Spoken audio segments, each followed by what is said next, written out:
रामकृष्ण जी आषाढी एकादशीच्या आपल्या सगळ्यांना शुभेच्छा. आज ओम पंचीकर ओमने आत्ताच 12वीची परीक्षा दिली आहे आणि आता तो याच्यापुढे मेडिकलचं शिक्षण घेण्यासाठी मुंबईत हे करणार आहे.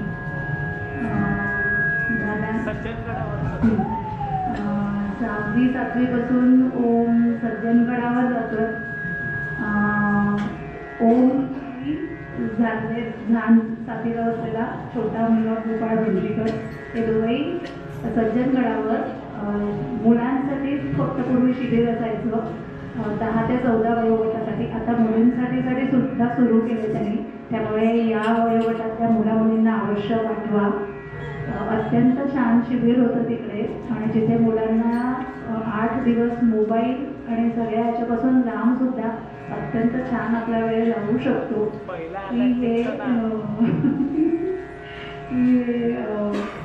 ही शिकवण खरं तर मिळते की म्हणजे आपल्याला नाहीतर शहरामध्ये किंवा इतर ठिकाणी असं वाटतं की कसं काय होणार विषय. आणि तिथे हे म्हणजे खरं तर हे फार भाग्य आहे की मकरंदबुवा रामदास यांच्याकडनं कीर्तनाचं प्रशिक्षण घ्यायला मिळतं. आणि आता सध्या तो मकरंदबुवा करंबेळकर गुरुजी पुणे इथे राहतात, त्यांच्याकडनं शिक्षण घेतलं. आत्ताच यंदा त्याचं कीर्तन अलंकारची पद्धती त्याला प्राप्त झाली यावर्षी. आणि 12वीत पण संस्कृतमध्ये तो बोलतात. त्याला 100 पैकी 100 मार्क मिळवून तो हे झाला आहे. आणि आता तिथं पुढे त्याची शैक्षणिक याची हे चालू राहणार आहे. पण त्याबरोबर हा मार्ग खूप महत्त्वाचा आहे. अध्यात्माची जोड असल्याशिवाय या सगळ्याला काहीच असं नाही. त्यामुळे ही सगळी सेवा रामरायाच्या, विठ्ठलाच्या आणि स्वामी समर्थांच्या चरणी मनोभावे करते.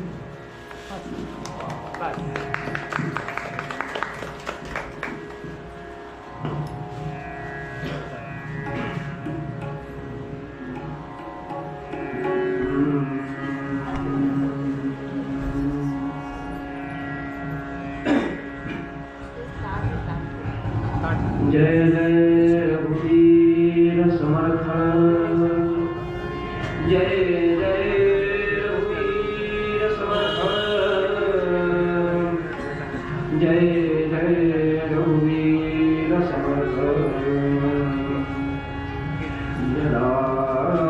जलालम्बोदरो हन्ति सतां प्रत्यूहसम्भवम् तदा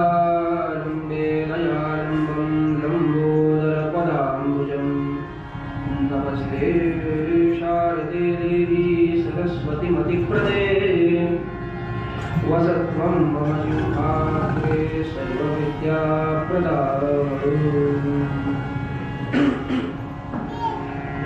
यो जातो मरुदौषधोक्षितले सम्बोधयन् सज्जनान् ग्रन्थैयो रचयन् सुपुण्यजनकम् श्रीदासबोधाभिधम्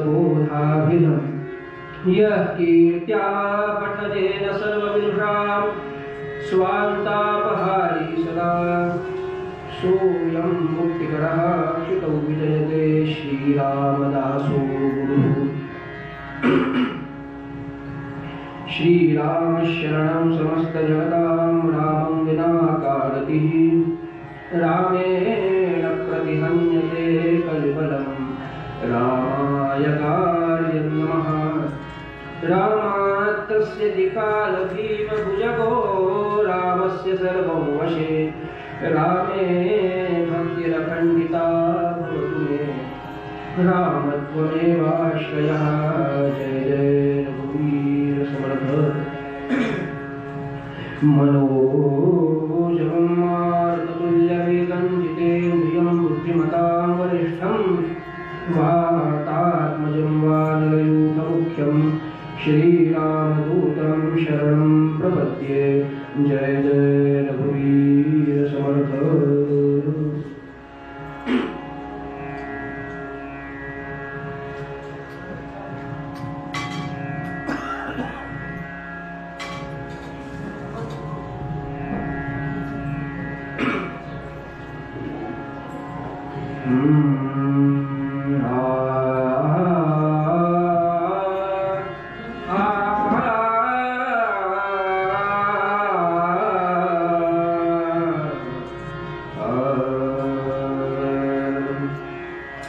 राम कृष्ण हरि जय जय राम राजा राम कृष्ण हरि जय जय राम राजा राम कृष्ण हरि जय जय राम राजा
शरणागत दीना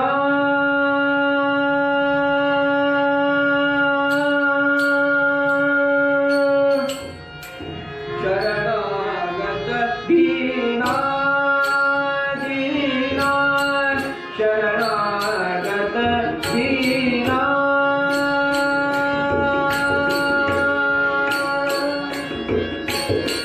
शरणागत दीना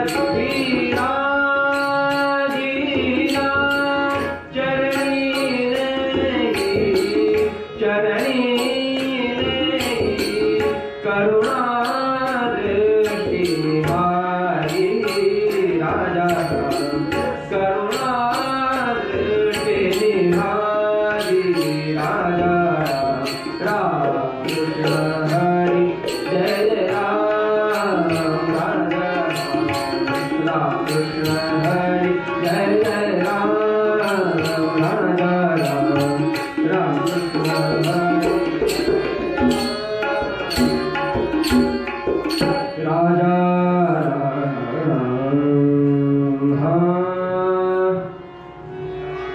बालकृष्ण चरणी लक्ष लागो रे सीताराम चरणी लक्ष लागो बालकृष्ण चरणी लक्ष लागो रे सीताराम चरणी लक्ष लागो कीर्तन रंगाचा देह भागो रे कीर्तन रंगाचा देह भागो रे बालकृष्ण चरणी लक्ष लागो रे सीताराम चरणी लक्ष लागो बलराम चरणी लक्ष लागो रे बालकृष्ण चरणी लक्ष लागो स्वरूपी मन है राविका सत्य आम्हा हो स्वरूपी मन है राविका सत्य आम्हा हो कामक्रोधाधिक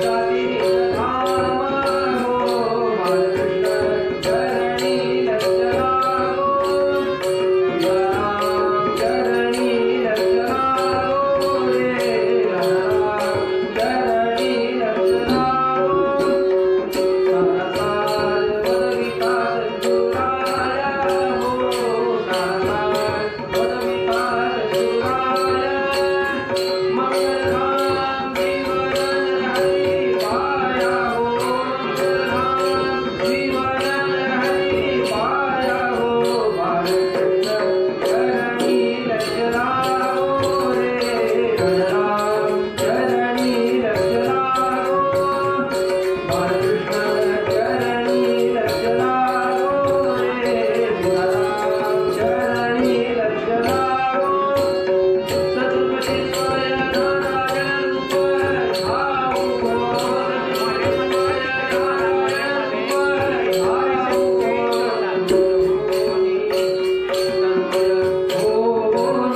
तन्मय होनी बलवंता प्रेमे गाऊ हो बालकृष्ण चरणी लक्ष लागो रे बलराम चरणी लक्ष लागो बालकृष्ण चरणी लक्ष लागो रे सीताराम चरणी लक्ष लागो चरणी लक्ष लागो चरणी लक्ष लागो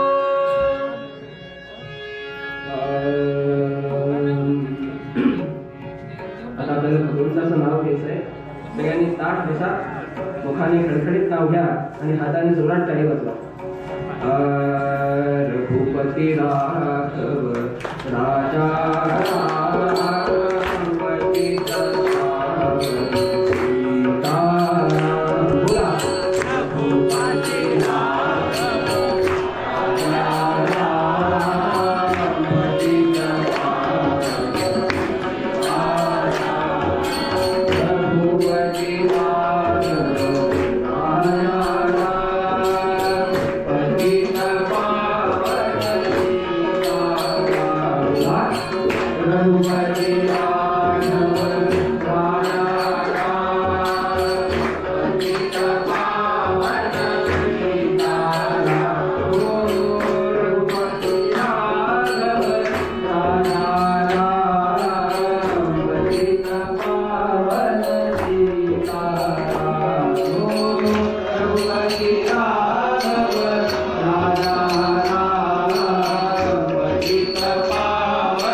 सीता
आवडी मजला दे हरी तुझी आवडी मजला दे हरी तुझी आवडी मजला दे हरी तुझी आवडी मजला दे हरी तुझी कृपा कटाक्षे पाहुणी माझ्याकडे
श्रीरामं मारुतिं वन्दे रामदासं च श्रीधरम् अनेन प्रीयतां देवो भगवान् आदि जय जय जय रघुवीर समर्थ।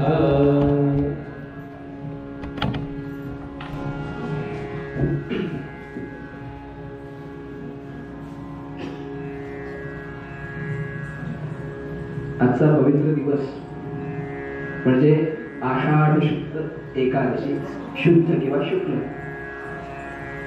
आषाढ शुद्ध एकादशीला आपण देवशयनी एकादशी म्हणजे भगवान देवाशयन करणार आणि चातुर्मासाची पूर्ती झाल्यानंतर पुन्हा प्रबोधिनी म्हणून कार्तिक एकादशी आपण साजरी करतो। अशी अत्यंत महत्वाची एकादशी आणि चातुर्मासामध्ये जे काही पुढे नियम पाळायचे आहेत म्हणजे कांदा लसूण खाऊ नये चातुर्मासात किंवा अन्य जे काही नियम सांगितलेले आहेत त्याचं पालन करण्यामागचं कारण काय म्हणाले तर त्याचं कारण सांगतात की भगवान आता झोपलेले आहेत, भक्तांचं रक्षण करणारा कोण आहे? भगवान आहेतच, पण जरी त्यांची शक्ती अशी सुप्त अवस्थेत आहे त्यामुळे तुम्ही कमीत कमी तामसिक प्रवृत्तीकडे जाल असा आचार करा, असं आचरण करा असं म्हणून कांदा लसूण खाऊ नका किंवा अन्य काही नियम जे चातुर्मासात सांगितलेले आहेत त्यांचा आता आजपासून पुढे 4 महिने प्रबोधिनी एकादशी म्हणजे कार्तिकी एकादशी पर्यंत आपल्याला पालन करायचं आहे। आषाढी एकादशी म्हणजे भक्तीने ओतप्रोत झालेला, भक्तीने न्हावून निघालेला पवित्र दिवस आहे। विठुरायाची मनाला आस लागलेले, विठुरायाच्या दर्शनासाठी अगदी तळमळणारे असलेले वारकरी आहेत ते आज पंढरीला जाऊन भगवंताची भेट घेणार आणि त्याच्या दर्शनाने धन्य होणार।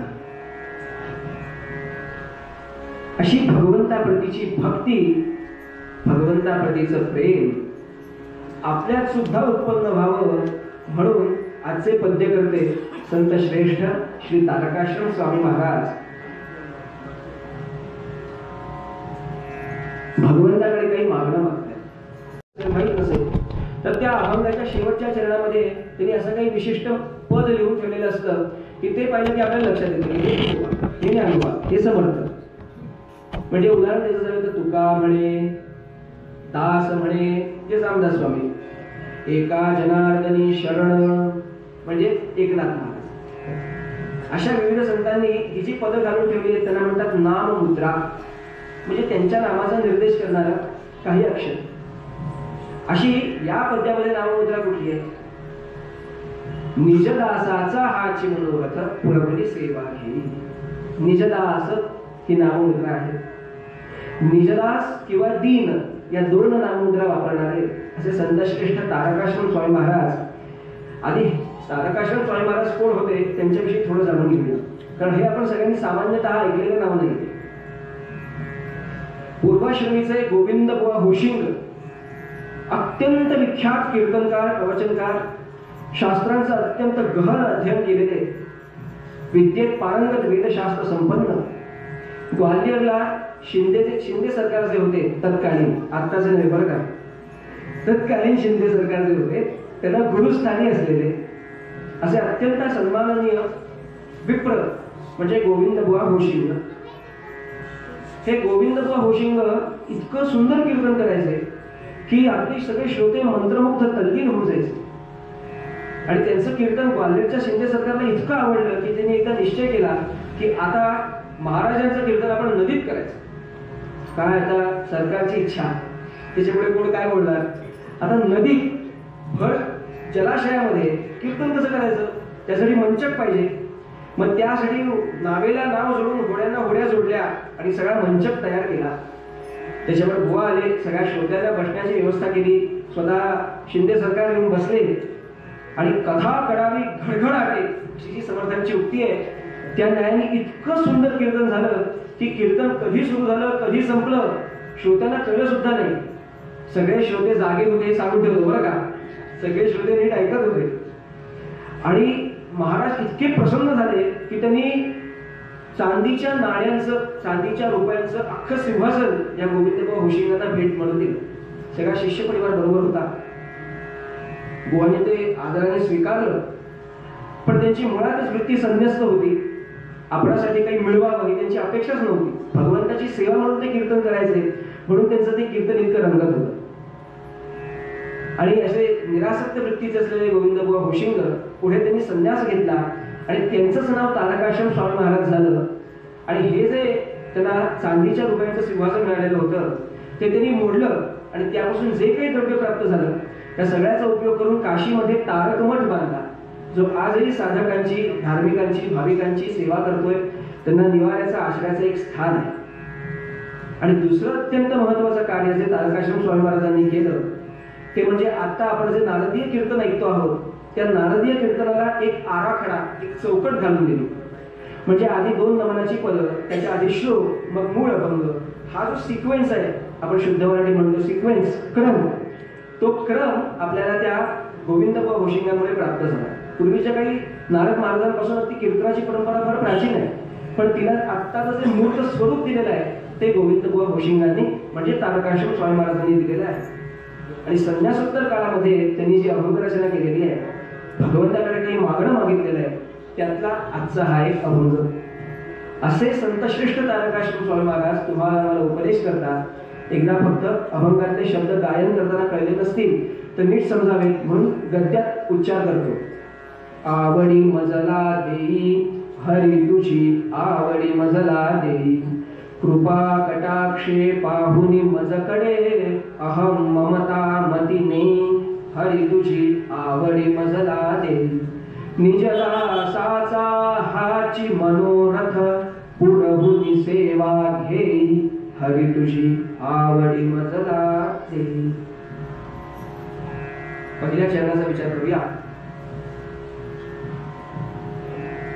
आवडी मजला देई. आता पहिल्या चरणात अभंगाच्या पहिल्या पंक्तीमध्ये भगवंताकडे काही मागताना महाराज पहिली गोष्ट मागतात ती म्हणजे आवड. आवडी मजला देई. किती महत्वाची गोष्ट असेल विचार करा. म्हणजे अगदी पहिल्यांदा मागितलं. आपण विचार केला तर आपल्याला या दैनंदिन व्यवहारामध्ये अनेक विविध प्रकारच्या आवडीनिवडी असतात. कोणाला गुलाबजाम आवडतो, कोणाला बासुंदी आवडते, कोणाला काय, प्रत्येकाच्या आवडीनिवडी वेगळ्या. पण ती तशातली आवडताना अपेक्षित आहे का इथे? तर नाही. कसं काय? कारण ही जी आपली आवड आहे या कुठल्याही गोष्टीप्रतीची, ती गोष्ट प्राप्त झाली की नष्ट होते. म्हणजे किती मनुष्य गुलाबजाम खाईल? एखाद्याला आपण उदाहरण घेऊ, गुलाबजाम आवडतात, इतके गुलाबजाम आवडतात की काय बास विचारू नका. सुरुवात केली, खातोय 4 खाईल, 5 खाईल, 10 खाईल, मग नंतर आता बस, आता पुढे नको असं वाटतं. त्याच्यानंतर अजून त्याला अरे खा रे किती आग्रह, अरे आता ओकाडी होईल, नको गुलाबजाम, इथपर्यंत व्यवस्था होते. तशी नष्ट होणारी आवड इथे महाराजांना अपेक्षित नाही. वस्तूच म्हणून नाही, व्यक्तींप्रती सुद्धा आपली जी प्रपंचात आवड आहे ती काही ना काही स्वार्थापोटीच आहे, हे सत्य आहे.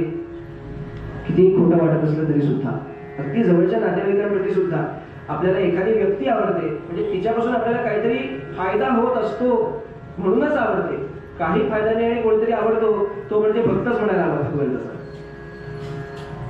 अशी जी आवड आहे ती त्यांना अपेक्षित नाहीये. मग कशी आवड आहे, कशी आवड असावी, तर नारद महाराज भक्ती सूत्रामध्ये सांगून ठेवतात, सा त्वस्मिन् परम प्रेम रूपा अमृत स्वरूपाच.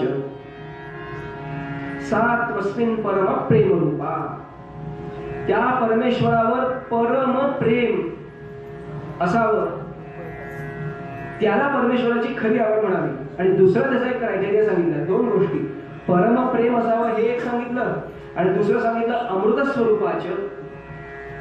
कसं आहे, परमेश्वर स्वतःच अविनाशी असल्यामुळे त्याच्यावर केलेलं प्रेम सुद्धा अविनाशी ठरतं. त्यामुळे अमृत स्वरूप भक्ती अशी इथे महाराजांना अपेक्षित आहे. सा त्वस्मिन् परम प्रेम रूपा अमृत स्वरूपाच. आणि नुसतं साधं प्रेम नाही, परम प्रेम म्हणजे आजच्या शुद्ध मराठीत सांगायचं तर सुपरलेटिव्ह डिग्री वापरली आहे. परम प्रेम म्हणजे ह्याच्यावर अजून काहीच नाही असं प्रेम. बरं, आपल्याला एखाद्या व्यक्तीविषयी प्रेम असतं, तुम्ही म्हणाल नाही बुवा तुम्ही काही सांगताय, तुम्हाला काही अनुभव नाही, अजून तुम्ही 18 वर्षाचे आहात, आम्हाला खूप प्रेम आहे. मग ते प्रेम तुमचं जे आहे ती भक्ती आहे की नाही हे कसं ओळखायचं, ह्याचा काय क्रायटेरिया, तर नारद महाराज पुढे वर्णन करून सांगतात, तदर्पिता अखिलाचारता तद विस्मरणे परम व्याकुलतेती. तदर्पिता अखिलाचारता, त्या परमेश्वराच्या प्रती आपली सगळी आचारता अर्पण केलेली आहे. आचारता म्हणजे काय, जळी स्थळी काष्टी पाषाणी परमेश्वराला पाहणे आणि आपण जे कर्म करतो ती त्याची सेवा म्हणूनच करणे, याला आपली आचारता परमेश्वराला अर्पण करणं असं म्हणतात. आपण जे काही करतो ते फक्त परमेश्वरासाठी म्हणून करतो अशी त्यात भावना असते. महाराज वर्णन करून सांगतात, विषय तो त्यांचा झाला नाराजन, विषय तो त्यांचा झाला नाराजन, विषय तो त्यांचा झाला नाराजन. मावळे जनधन माता पिता, मावळे जनधन माता पिता, विषय तो त्यांचा झाला नाराजन, विषय तो त्यांचा झाला नाराजन, विषय तो त्यांचा झाला नाराजन, झाला नाराजन, झाला नाराजन. विषय तो ज्यांचा झाला नारायण, नावडे जनधन माता पिता. आपण जे काही कर्म करतोय ते फक्त भगवंतासाठी म्हणून केलं म्हणजे त्याचा विषय बदलला की ते आपल्या मोक्षाला कारणीभूत होतं. म्हणून जे काही कराल ते भगवंतासाठी म्हणून करा. ही भावना कधी उत्पन्न होईल, जेव्हा भगवंताची परम प्रीती, त्याच्यावर परम प्रेम असेल, खूप आवडत असेल भगवंत मनापासून ते. आणि ह्याच परम प्रीतीला आपल्या शास्त्रकारांनी भक्ती असं म्हटलेलं आहे. आता ही भक्ती कोणी केली, एखादं उदाहरण सांगा, कोणासारखी भक्ती करायची, तर अजून त्यांनी एक सूत्र सांगून ठेवलं, यथा व्रज गोपिकानां. भगवान श्रीकृष्णांची निरपेक्ष भावनेने जशी गोपींनी भक्ती केली तशी तुम्ही भक्ती करा, म्हणजे तुम्ही हा भवसागर तरून जाल. आणि म्हणून अभंगाच्या पहिल्या चरणातलं पहिलं पद, आवडी, भगवंताप्रतीची असलेली भक्ती आम्हाला प्राप्त होऊ दे अशी प्रार्थना त्या परमेश्वराकडेच महाराज करतात. यात गंमत अशी आहे की त्याच्या प्रती असलेली आवड ही त्याच्या इच्छेशिवाय उत्पन्नच होत नाही. काहीतरी तुमचं पूर्ण सुकृत, काहीतरी पुण्य फळाला आल्याशिवाय देवाचं कीर्तन ऐकायला जावं, मंदिरात जावं, उत्सव आहे त्यात काही सहभाग घ्यावा अशी इच्छा होणं शक्य नाही. त्यामुळे काहीतरी आपण सगळे पुण्यवान आहोत हे मनाशी बांधून चला. म्हणूनच आपल्याला इथे येण्याची बुद्धी झालेली आहे भगवंताच्या प्रेरणेने. असो, म्हणून पहिल्यांदा महाराज सांगतात आवडी मजला देई. आता या शास्त्रकारांनी भक्तीचे 9 प्रकार सांगून ठेवलेले आहेत. नवविधा भक्ती जिला आपण म्हणतो. श्रीमद भागवतात प्रल्हाद महाराज सांगतात श्रवणम कीर्तनम विष्णु स्मरणम पादसेवनम अर्चनम वंदनम दास्यम सख्यमात्मनिवेदनम. गोपाल कृष्ण महाराज की जय. जय रघुवीर समर्थ. गजर जोरात केला की बोलायलाही वाटतं, श्रोते ऐकतायत म्हणून. त्यामुळे सगळ्यांनी जोरात गजर करा, म्हणजे जाग सुद्धा येईल आणि ऐकायचं पण श्रवणात लक्ष सुद्धा राहील. असं तर नवविधा भक्तींचं वर्णन भागवतात करून ठेवलेलं आहे. तुम्ही सगळे जाणकार, खूप कीर्तन ऐकलेले श्रोते आहात. त्यामुळे फक्त एकेका ओळी प्रत्येक भक्ती म्हणजे थोडं थोडं सांगतो आणि पुढच्या चरणाकडे वळतो. श्रवणम, पहिल्यांदा भगवंताच्या नामाचं, त्याच्या कथांचं आणि गुणांचं श्रवण करत जावं. सुरुवातीला कदाचित त्यामध्ये रुची उत्पन्न होणार नाही, पण नंतर जसं जसं जसं जसं आपण श्रवण करत जाऊ तसं तसं त्या प्रतीची आवड वाढीस लागेल, हे निश्चित. त्यामुळे पहिले श्रवणम आणि त्याच्यानंतर कीर्तनम. आपले जे जे आपण असे खावे ते ते इतरांचे सांगावे, शहाणे करून सोडावे सकल जन. या समर्थांच्या उक्तीप्रमाणे आपल्याला जे जे जे जे काही आत्मसात आपण करू शकलो त्या श्रवणाच्या माध्यमातून, ते कीर्तनाच्या माध्यमातून 4 लोकांना सांगावं. आणि त्यामुळे पुन्हा आपली आवृत्ती होते आणि आपण त्यातलं किती फॉलो करतोय प्रत्यक्ष हे आपल्या लक्षात येतं. त्यामुळे श्रवणम कीर्तनम, मग पुढे विष्णू स्मरणम, म्हणजे भगवंताच्या नावाचं स्मरण करावं, नामस्मरण भक्ती. श्रवणम कीर्तनम विष्णू स्मरणम पादसेवनम. सज्जनांची, सद्गुरू जर देहात असतील तर फारच उत्तम, त्यांची आणि आपल्या आई वडिलांची पाद संवाहन भक्ती करावी. पाद संवाहन म्हणजे काय, तर पाय चेपणे, त्यांची मनोभावे सर्वार्थाने सेवा करावी, हा अर्थ.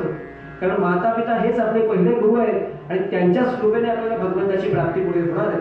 त्यामुळे पाद संवाहन, पाद सेवन भक्ती. अर्चनम वंदनम दास्यम.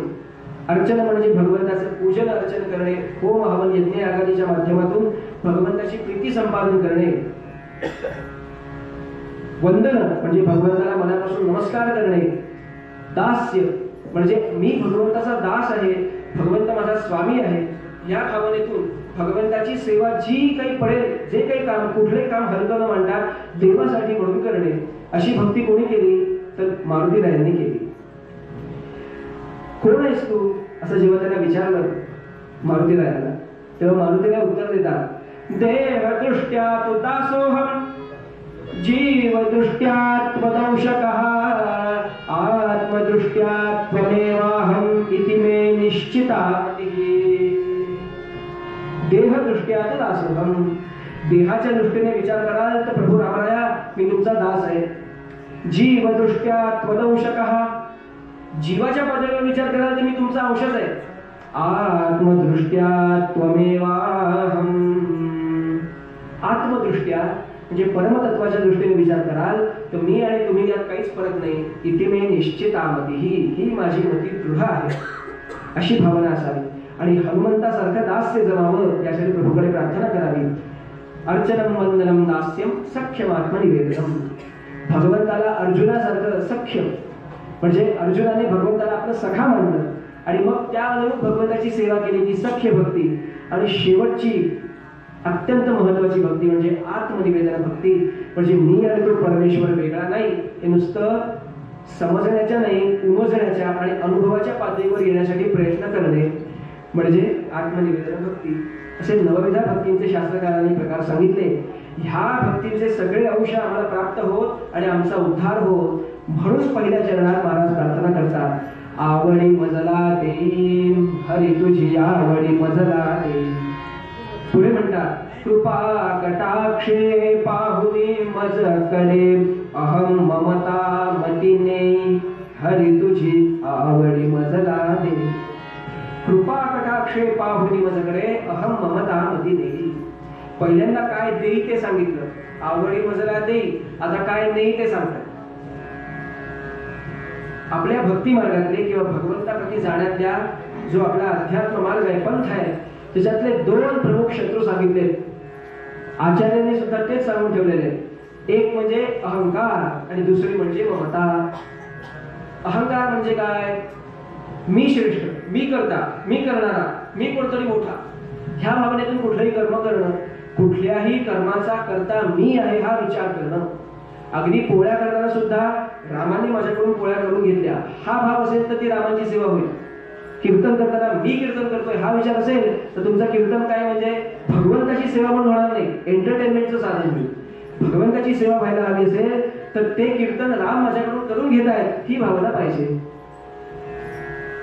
अहंकार नसावा हा सांगण्याचा आशय.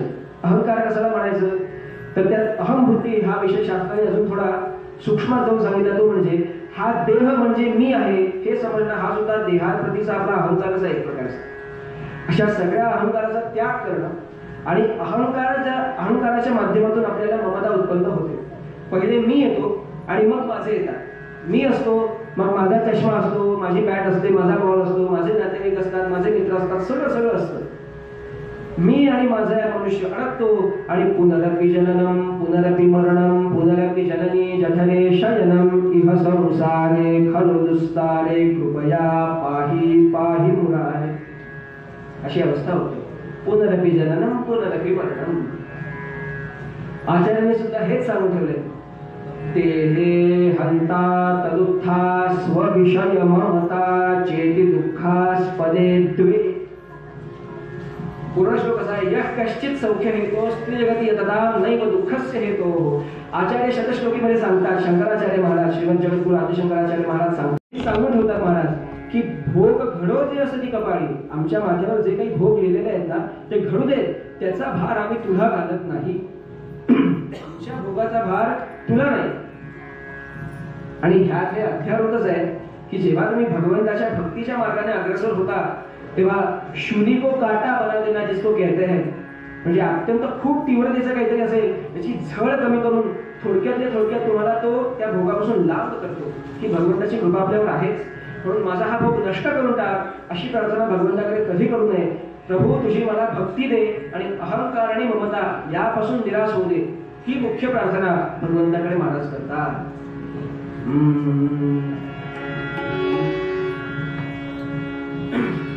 तारे नाही टरे कर्म गती, तारे नाही टरे कर्म गती, तारे नाही टरे. तारे नाही टरे कर्मगती, तारे नाही टरे. सत्यवादी हरिश्चंद्र सुराजा नीच घर पाणी भरे, कर्मगती तारे नाही टरे. कर्माची गती कोणालाच टाळता येत नाही यासाठी हा अभंग आहे. सूरदास कहे होनीस होवे तू क्यों शोक करे, कर्मगती तारे नाही टरे. हरिश्चंद्रासारखा महान धर्मसम्राट राजा, त्याला सुद्धा त्याच्या काहीतरी पूर्वभोगामुळे नीच्या घरामध्ये पाणी भरावं लागलं, चांडळीचे इथे काम करावं लागलं. ते त्याचे पूर्वीचे भोग त्याला चुकले नाहीत, आपल्याला कसले चुकणार आहेत. पाचो पांडव वीर प्रतापी हातमो झोली धरे. 5 पांडव वीर प्रतापी एवढं इंद्रप्रस्थ इत्यादी काय निर्माण केलं, सगळं साम्राज्य सगळं सोडून वनवासात जावं लागलं की नाही, अज्ञातवासात जावं लागलं की नाही. कोणाचे जे भोग आहेत ते कोणालाही चुकत नाही हा सांगण्याचा आशय आहे. आणि म्हणून सूरदास महाराज आपल्याला सल्ला देतात, नवे आदेशच करतात. सूरदास कहे होनीस होवे, जे व्हायचं ते होऊ दे, तू क्यों सोंग करे, तू कशाला शोध करतोस, जे व्हायचं ते होऊ दे, सगळं परमेश्वरावर सोडून दे. म्हणजे आपला भार त्याच्यावर घाल असा अर्थ नाही, परमेश्वरावर सोडून दे. म्हणजे जे होणार आहे ते होऊ दे रे परमेश्वरा, मी तुला शरण आहे ही भावना असावी. जे होणार आहे त्याचा नाश कर ही भावना नको, हा महाराजांचा सांगण्याचा आशय आहे. भोग घडो जे यसती कपाळी तत् भरत तुझवर नाही. आणि शेवटच्या शब्दामध्ये महाराज सांगतात, निजला साचा हाची मनोरथ पुरभूमी सेवा घे, हरी तुझी आवडी मजला दे. निजदासाचा हाची मनोरथ पुरभूमी सेवा घे, हरी तुझी आवडी मजला दे. प्रभू आधी तुला जी मागणी केलेली आहे ना, काय काय मागितलं, पहिल्यांदा तुझी भक्ती दे, अहंकार आणि ममतेचा नाश होऊ दे. बरं, अहंकार आणि ममतेचा नाश होऊ दे याविषयी रहीम महाराज फार सुंदर दोहा सांगतात. ते म्हणतात, आप अहै तो हरि नाही, हरि तो आपण नाही, रही मन गली हे साकरी, दोनो नाही ठहराही. ते म्हणतात, आप है तो हरी नाही, तू अशी तर परमेश्वर नाही, आणि हरी तो आपण नाही, परमेश्वर असेल तर तू नाहीस. कसं काय म्हणत, का असं का म्हणाले? दोघं एकत्र जाऊ शकत नाहीत का? शक्य नाही का? रेमन गती हे साखळी दोनों नाही ठरला. म्हणजे अध्यात्म मार्गातली जी गल्ली आहे ना ती अति संकुचित आहे. म्हणाले एकच मनुष्य एका वेळी जाऊ शकतो. त्यामुळे एकतर तू नाहीतर तो, त्यातलं एक काय ते निवडा. त्यामुळे या अहंकाराचा नाश हो ही दुसरी मागणी केली. त्यापासून उत्पन्न होणाऱ्या ममतेचा नाश हो ही तिसरी मागणी केली. आमच्या भोगांचा भार आम्ही तुला घालत नाही हे भगवंताला सांगितलं. आणि शेवटी म्हणतात, निजदासाचा हाची मनोरथ, हे जे काही तुला आधी मागितले ना प्रभू ते सगळं पुरवून घे. पुरवून सेवा घेई, हरी तुझी आवडी मजला घे. स्वतःला दास म्हणून घेतात. दास्य भक्ती महाराजांनी स्वीकारलेली आहे. आणि त्या योगे दासाचं कार्य काय तर प्रभूची सेवा करणं हे काम आहे. त्यामुळे प्रभू हे काही आमचं मागणं आहे, छोटीशी इच्छा आहे ती पूर्ण कर आणि आमच्याकडून तुझी भरपूर सेवा करून घे आणि ही वाट सेवा सुद्धा तुझ्या चरणी अर्पण करून घे असं मागणं महाराज मूळ पदामध्ये मागतात.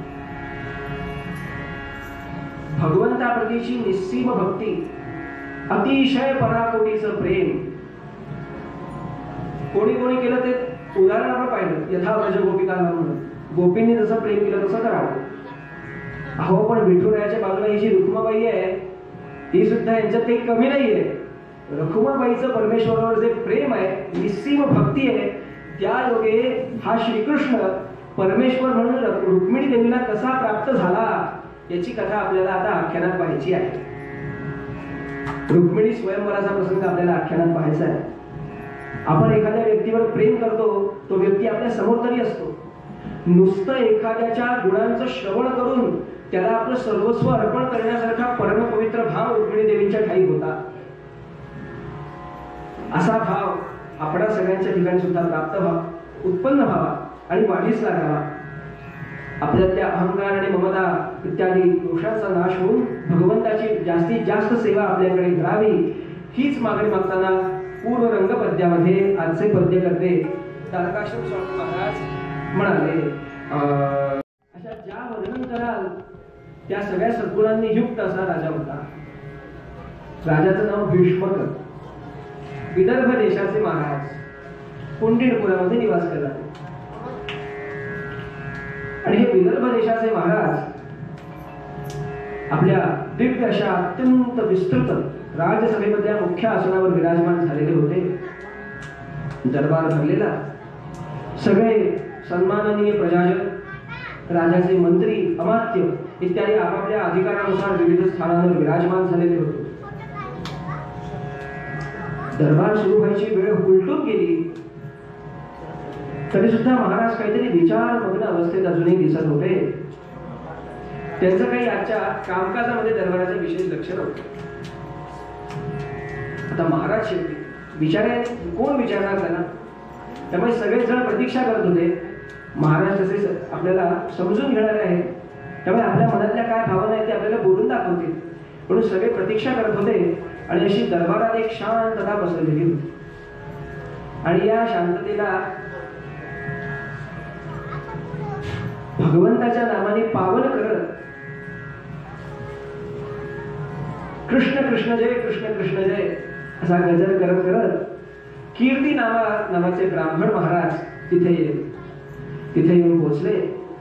द्वारपालांनी वर्दी दिली की कीर्ती नावाचे महान विप्र जे अख्ख्या भारत देशामध्ये भ्रमण करत असतात, अत्यंत तेजस्वी गायत्रीच्या उपासनेचं तेज असलेले, वैदिक धर्माचं पालन करणारे असे सज्जन आपल्या द्वारी आलेले आहेत. महाराज लगेच भारावर आले आणि द्वारपालाला सांगितलं, जा जा जा जा घाई करा. महाराजांना लगेच थोडी तिकडे सन्मानाने घेऊन या. स्वतः भीष्मक महाराज सिंहासनावरून खाली उतरले. कीर्ती नामांना त्या सिंहासनावर त्यांनी विराजमान केलं. त्यांची पाद्य पूजा केली आणि अत्यंत संतुष्ट झाल्यानंतर कीर्तीनामा महाराज पुढे बोलू लागले. काय म्हणतात? राजा भीष्मका, मी देशोदेशीची राज्य पाहिली, त्यांच्या राजधान्या पाहिल्या, तिकडची प्रजा पाहिली, पण तुझ्यासारखा सज्जन आणि सदाचारी धर्माचं पालन करणारा राजा मला कुठेही पाहायला मिळाला नाही. तुझी प्रजा इतकी सुखात आहे, कुठे दारिद्र्य म्हणून काही नाही, कुठे चौर्य नाही, कुठे दुष्कर्म नाही, सगळीकडे कसा सत्याचा अगदी सत्ययुग असल्याचा भास होतोय. असं महाराज अगदी प्रशंसा राजाची आणि राज्याची करू लागले. एखाद्याची आपण प्रशंसा करायला लागलो की त्याचा चेहरा बघून लक्षात येतं हे त्याला रुचतंय का नाही ते. महाराज तर अगदी जाणकार होते कीर्तीनामात. त्यांनी पाहिलं आपण खूप स्तुती करतोय राजाची, पण राजाचं काही लक्ष नाही. म्हणजे राजा प्रसन्न आहे आपण सगळं कार्य चांगलं करतोय म्हणून, पण त्याला काहीतरी रुखरुख मनाला कुठेतरी लागलेली आहे. काय म्हणून महाराजांनी विषय काढला. अहो महाराज, हे सगळं एवढं तुझं सगळं वैभव धर्माचरण जणू देवतांचा वास याचं वाटावं. बरं, त्या काळी चालू होतं द्वापार युग. त्यानुसार यज्ञ करण्याची, भगवंताचं नाम घेण्याची, तपश्चर्या करण्याची फार परंपरा प्रत्येक गृहामध्ये असे. त्या सगळ्याचं तुमच्या प्रत्येक प्रजेच्या गृहामध्ये पालन होतंय वगैरे वगैरे त्यांनी खूप स्तुती केली. आणि मग शेवटी म्हणाले, एवढं असून सुद्धा तुमच्या चेहऱ्यावरचं प्रश्नचिन्ह का मला दिसतंय, तुम्ही असे खिन्न का बरं आहात? तर महाराज म्हणाले, अहो काय सांगू, प्रत्येक कन्येच्या पित्याला कन्या एकदा उपवर झाली, विवाह योग्य झाली की जी चिंता लागलेली असते तीच चिंता मला लागलेली आहे महाराज. भागवतकार वर्णन करून सांगतात, रुक्म अग्रजो रुक्मरथो रुक्म बाहुरनंतरम रुक्मकेशी रुक्ममाली स्वसा रुक्मिणीस्तथा गोपाल कृष्ण भगवान की जय. कोण कोण या राजाची अपत्य? रुक्मग्रजो. त्या राजाने असा निश्चय केलेला होता, राजाने आणि राणीने, की आपण सगळ्या आपल्या अपत्यांची नावं रुक्म शब्दावरून ठेवायची. रुक्म म्हणजे काय? सुवर्ण, सोन्यासारखे. रुक्मग्रज या सगळ्यातला मोठा अग्रज म्हणून त्याला रुक्मग्रज किंवा त्यालाच आपण रुक्मी दादा म्हणतो सगळ्यांचा, रुक्मी दादा. रुक्मग्रज, रुक्मरथो ज्याचा रथ सोन्याचा आहे तो रुक्मरथ. रुक्म बाहू, बाहूभूषण सगळी सोन्याची. मग रुक्मकेशी, त्याच्या केसातली आभूषणं सोन्याची. रुक्ममाली, सगळ्या गळ्यातल्या माळ्या सोन्याच्या. आणि मग त्याच्यानंतर सोन्यासारखी जी झाली शेवटची ती रुक्मिणी. अशी सगळी राजाची अपत्य. राजा म्हणाला, महाराज हे आमचं जे शेंडेफळ आहे ना, बाजूला बसलेली होती रुक्मिणी देवी, हेच आमच्या चिंतेचं कारण झालेलं आहे. मोरोपंत वर्णन करून सांगतात, उपवर कन्या होता, उपवर कन्या होता, पितयाच्या काळजास कातरते, पितयाच्या काळजास कातरते, कातर सासर सागर, कातर सासर सागर, पार कशी जाय हे कातरते. राम राम हरे हरे राम राम राम सीता हरे राम राम राम रघुत्तम राम राम सीता हरे राम.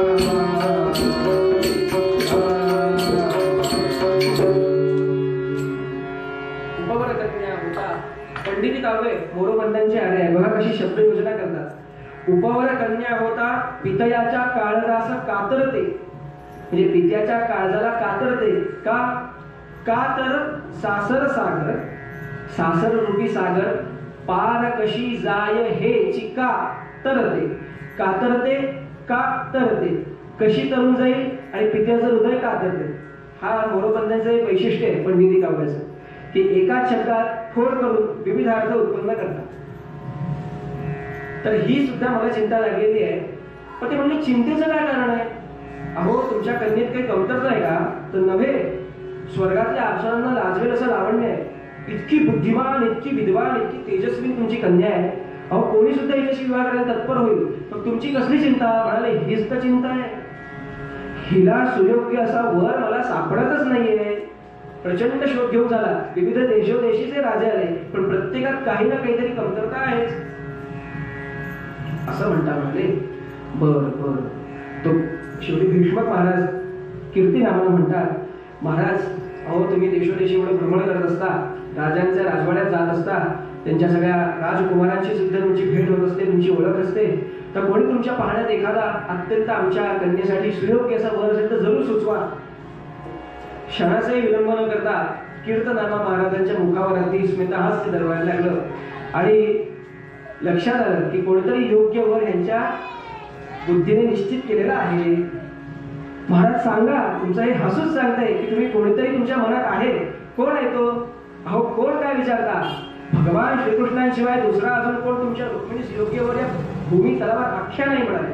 आणि असं म्हणून कीर्तिनामा महाराजांनी भगवंताच्या गुणकीर्तीचं जे वर्णन करायला सुरुवात केली म्हणून सांगू. नांदे सांप्रत भूतलावरी, नांदे सांप्रत भूतलावरी, नांदे सांप्रत भूतलावरी, द्वारकेत श्री हरी तयाला काय वर्णू मी परी, तयाला काय वर्णू मी परी. रातोत्पल सम कांती जयाची, रातोत्पल सम, रातोत्पल सम, रातोत्पल सम कांती जयाची, चरण युगल हे धरी सम कोणी न दिसतो मही, सम कोणी न दिसतो मही, सम कोणी न दिसतो मही. नांदे सांप्रत भूतलावरी, द्वारकेत श्रीहरी तयाला काय वर्णू मी परी. अहो साक्षात आता वर्तमान काळामध्ये भूतलावर भगवान श्रीहरी विराजमान झालेले आहेत. रातोत्पलसमा कांती जयाची, उत्पल म्हणजे कमळ, रात्रीच्या काळी म्हणजे रात्री काळामध्ये उत्पन्न होणारं उमलणारं असं निळसर रंगाचं जे कमळ आहे त्यासारखी ज्यांची सुंदर कांती आहे, शरीराचा वर्ण आहे, असे रातोत्पलसम कांती जयाची, चरण युगल हे धरी तत्सम कोणी न दिसतो मही. मही म्हणजे अख्ख्या पृथ्वीवर त्याच्यासारखा दुसरा कोणीही दिसत नाही. आणि हे असं त्यांनी वर्णन करायला सुरुवात केली. वसुदेव सुतं देवं कंस चाणूरमर्दनं देवकी परमानंदं कृष्णं वंदे जगद्गुरुं मूकं करोति वाचालं पंगुं लंघयते गिरिं यत्कृपातमहं वन्दे परमानंद माधवं. गोपाल कृष्ण भगवान की जय. जय रघुवीर समर्थ. असं इतकं दिव्य वर्णन भगवंताचं ऐकलं आणि रुक्मिणी देवी तर ऐकतच राहिल्या, तल्लीन झाले. भीष्मक महाराज स्वतः आणि त्यांच्या सगळ्या दरबारातले अन्य सज्जन सगळ्यांनी मिळून हा निर्धार केला की आपल्या राज्याचे जावई कोणाला करायचं तर ते द्वारकाधीश श्रीकृष्णांना. बास हा निश्चय झाला. महाराज उठून सभेत अत्यंत प्रसन्न मुद्रेने उभे राहिले. कीर्तिनामा महाराजांचे चरण धुतले, त्यांना वंदन केलं आणि त्यांच्या समोरच अख्ख्या दरबारामध्ये त्यांनी घोषणा करायला सुरुवात केली. मी विदर्भ देशाचा महाराज भीष्मक, माझं सगळ्यात लहान अपत्य, माझी सगळ्यात लाडकी कन्या रुक्मिणी हिचा विवाह द्वारकाधीश योगेश्वर भगवान श्रीकृष्णांची निश्चित करत इतकं होईस तोवर थांबा असं म्हणून जोरात एक आवाज काढला. सगळ्यांचा जो आनंदाचा सगळं वातावरण निर्माण झालेलं होतं त्याचा सगळा घमनिरास व्हायला लागला, भग्न ते व्हायला लागलं. आणि कोण हा मनुष्य आला म्हणून त्यांनी असं सगळीकडे पाहिलं मागे म्हणून दरबाराच्या द्वाराकडे, तर लक्षात आलं रुक्मी दादा आलेले आहेत, म्हणजे काहीतरी गडबड आहे. बास सगळ्यांना लक्षात आलं. रुक्मी दादांचा स्वभाव सगळ्यांना माहितीच होता. आमचे गुरुजी नेहमी रुक्मीला रुक्मी दादाच म्हणतात, कारण तो दादागिरीच करत असे सगळ्यांवर असं. तर हा रुक्मी दादा असा येऊन उभा राहिला दरबाराच्या मध्यात. थांबा. आता प्रजेचा अख्खा राजा एवढ्या साम्राज्याचा हा भीष्मक महाराज, तो बोलत असताना हा येऊन मध्ये म्हणतो, हा विवाह मी होऊ देणार नाही. सगळे ऐकायला लागले. बरं आता आपल्याला इथे पहिल्यांदा प्रश्न पडतो की हे भीष्मक महाराज रुक्मिणी देवीचं लग्न होणार आहे, ते सगळ्या प्रजाजनांची संमती आहे, पण हा कोण मध्ये बोलणारा आणि ह्याचं ऐकलं कशाला जात नाही. तर गोष्ट अशी आहे की हा आता होणारा राज्याचा युवराज आहे आणि महाराज आता थकलेले आहेत तसे, त्यामुळे नंतर सगळ्या राज्याचा कारभार हाच पाहणार आहे. त्यामुळे आपण कसं राष्ट्रपती हा नामधारी प्रमुख असतो आणि पंतप्रधान सगळा कारभार पाहतो, तशातला सगळा प्रकार असल्यामुळे रुक्मी दादा आल्यानंतर त्यांचा इकडे सगळ्यांना भाग होतो. रुक्मी महाराज तिकडे आले, सगळ्यांसमोर उभे राहिले आणि म्हणाले, हा विवाह मी होऊ देणार नाही. माझ्या बहिणीचा हात मी कोणाला देणार आहे हे आधीच निश्चित केलेले आहे. मी त्यांच्याशी तशी बोलणी सुद्धा केलेली आहे. आणि तो त्यांचा सगळा आवेश पाहिला आणि महाराज म्हणाले, बरं बरं ठीक आहे, कृष्ण नाही तर कोणाची करणार. महाराजांना वाटलं कृष्णाशिवाय दुसरा कोण योग्य नाहीच, त्यामुळे कोणाच नाव घेणार कृष्ण सोडून. तो म्हणला, चैत्य देशी सम्राट राजसुत, माझ्या भगिनीशी तोच समुचित. कोण हा? चैत्य देशीचा सम्राट, त्याचा राजपुत्र. कोण हा? शिशुपाल. हा शिशुपाल म्हणजे रुक्मी दादाचा अगदी परममित्र होता आणि माझ्या भगिनीचा विवाह तुझ्याशीच करून देईल असं आधीच महाराज वचन देऊन बसलेले होते. त्यामुळे आता ते कळाले, हा विवाह होणार नाही. मी सांगतो, शिशुपाल सर्वार्थाने आपल्या रुक्मिणीला योग्य आहे. आणि म्हणून मग श्रीकृष्णांची निंदा नसती करायला सुरुवात झाली त्यांची.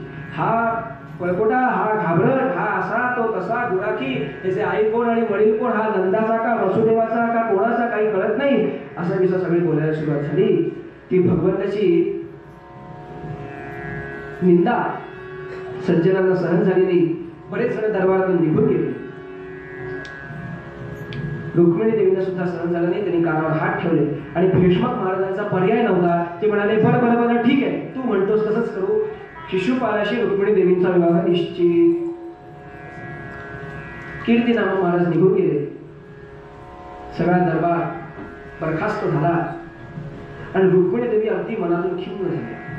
कुठल्याही आपल्या भावाचं या रुक्मिणी दादासमोर काही चालत नाही, वडिलांचं काही चालत नाही, आईचं काही चालत नाही. आणि आता मला भगवान श्रीकृष्णांशीच विवाह करायचा आहे. त्यांचं ते गुण कीर्तन, त्यांचं ते रूप आणि त्यांची ती दिव्य लीला ऐकून मी माझं मन त्यांना देऊन बसले. तेच माझे पती होणार. रडत रडत रडत रडत रुक्मिणी देवी आपल्या आईकडे पोहोचल्या आणि त्यांनी आपला निर्धार तिकडे आपल्या मातेला बोलून दाखवला. शिशुपाल नवरा नवरी मी, कृष्णनाथ नवरा नवरी मी. शिशुपाल नवरा नवरा हो, कृष्णनाथ नवरा नवरा हो. गोपाल कृष्ण महाराज की. शिशुपाल नवरा नवरा हो ह्याचं मी वर्णन करणार नाही. कृष्णनाथ नवरा नवरा हो ह्याचं मी वर्णन करीन. शिशुपाल नवरा नवरा हो, कृष्णनाथ नवरा नवरा हो असा आपला निश्चय मातेला सांगितला. शिशुपाल नवरा नवरीनी, कृष्णनाथ नवरा नवरीनी, मी कृष्णाची नवरी होणार हा आपला निश्चय मातेला सांगितला. आपण मातेने सुद्धा समजूत काढण्याचा प्रयत्न केला, पण काही उपाय नव्हता. आणि निश्चित झालं की चैत्य देशीचा जो सम्राट, त्याचा पुत्र शिशुपाल याच्याशी रुक्मिणी देवींचा विवाह करायचा. सगळ्या प्रजेमध्ये एकच चर्चा उडाली, गडबड गडबड गडबड सगळी सुरू झाली. सगळी प्रजा मनातून दुःखी होती, पण आता राजाचंच पुढे चालत नाही, याच्यात आपण काय करणार अशी त्यांची गत. सगळी नगरी हळूहळू हळूहळू सजायला सुरुवात केली.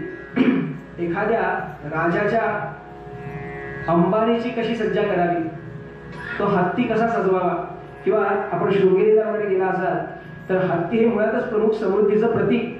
आणि तिथे तो देवाचा हत्ती ज्या पद्धतीने सजवला जातो, अत्यंत दिमाखदार दिसतो, तशी ती अख्खी नगरी दिमाखदार दिसायला लागली. जणू रुक्मिणी देवींचा नाही, अख्ख्या नगरीचाच विवाह आहे असं वाटू लागलं. प्रजेमध्ये सगळा आनंदी आनंद. मनातून प्रजेला अत्यंत दुःख होत होतं, पण शेवटी काय, राजाची आज्ञा या नावाखाली सगळा कार्यक्रम चालू होता. हळूहळू हळूहळू सगळ्या या रुक्मिणी दादाच्या गटातल्या राजांना निमंत्रण पाठवली गेली. जरासंध आले, शिशुपाल आले, अन्य अन्य त्यांचे सगळे लागेबांधे असलेले सगळे दुष्ट लोक एकत्र जमू लागले. आणि आता काय करायचं रुक्मिणी देवीच्या जीवाची नुसती घालवेल घालवेल घालवेल. काय करावं तरी काय. बरं, कृष्णापर्यंत ही बातमी पोहोचणारच कुठून ना कुठून तरी, त्याचा सगळ्यांना अंदाज होताच. त्यामुळे त्यांनी कडेकोट बंदोबस्त ठेवलेला होता. रुक्मिणी देवींना बाहेर जायला द्यायचं नाही, नजर कैदी असल्यासारखेच ते तिकडे होते राजवाड्यात स्वतःच्या. त्यामुळे आता आपला ते प्रभूशिवाह होऊ शकत नाही असा रुक्मिणी देवींच्या मनात विचार येत होता. आणि तेवढ्यात एक आशेचा किरण दिसला. तो आला सुदैव नावाच्या ब्राह्मणाच्या रूपाने. पद्यकार वर्णन करून सांगतात. तो आला द्विज सुदैव दैवे,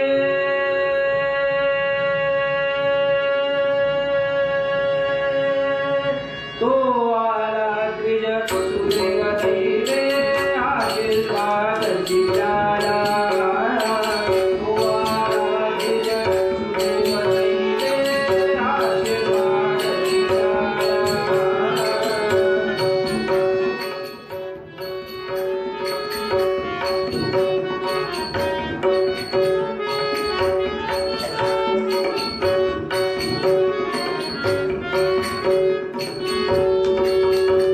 कुठलाही विवाह प्रसंग असले, काही सत्कार्य असेल तर ब्राह्मणांची पूजा करणं, त्यांचा आशीर्वाद घेणं, दान देणं हा शिष्टाचार होता.